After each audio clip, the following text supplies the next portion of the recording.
বন্ধুরা, welcome to my channel. এখন কথা বলবো চ্যাম্পিয়ন্স ট্রফি নিয়ে।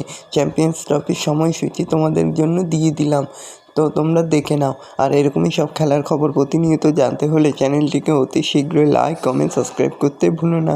আর বন্ধুদের মধ্যে প্রচুর পরিমাণে শেয়ার করে দাও, যাতে আমার চ্যানেলের ঘন্টা ওয়াচ টাইম খুব শীঘ্রই পূর্ণ হয়ে যায়। তো বন্ধুরা, চ্যাম্পিয়ন্স ট্রফির সময়সূচি দেওয়া আছে, তোমরা দেখে নাও। 19শে ফেব্রুয়ারি থেকে এই ম্যাচ শুরু হচ্ছে আর 9ই মার্চ শেষ হবে।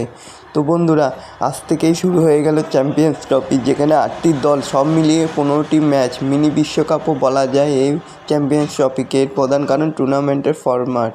8টি দলকে 2টি গ্রুপে ভাগ করা হয়েছে। গ্রুপ পর্বে 3টি করে ম্যাচ। 4টি দলের মধ্যে শেষে 2 সরাসরি সেমিফাইনালে।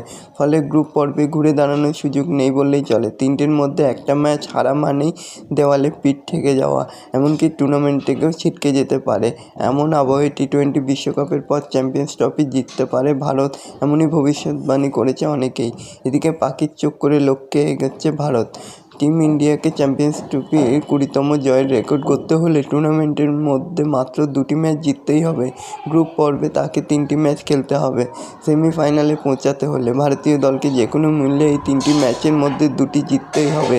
2025 সালের চ্যাম্পিয়ন্স ট্রফিতে 8টি দলের মধ্যে মোট 15টি ম্যাচ হবে। দলগুলি 2টি গ্রুপে ভাগ করা হয়েছে। ভারত ও পাকিস্তান একই গ্রুপেতেই রয়েছে। তাদের মধ্যে অন্য 2টি হল নিউজিল্যান্ড ও বাংলাদেশ, যেখানে দক্ষিণ আফ্রিকা, অস্ট্রেলিয়া, আফগানিস্তান এবং ইংল্যান্ডের গ্রুপ বিতে রাখা হয়েছে। 8টি দলই তাদের নিজ নিজ গ্রুপে 3 ম্যাচ খেলবে।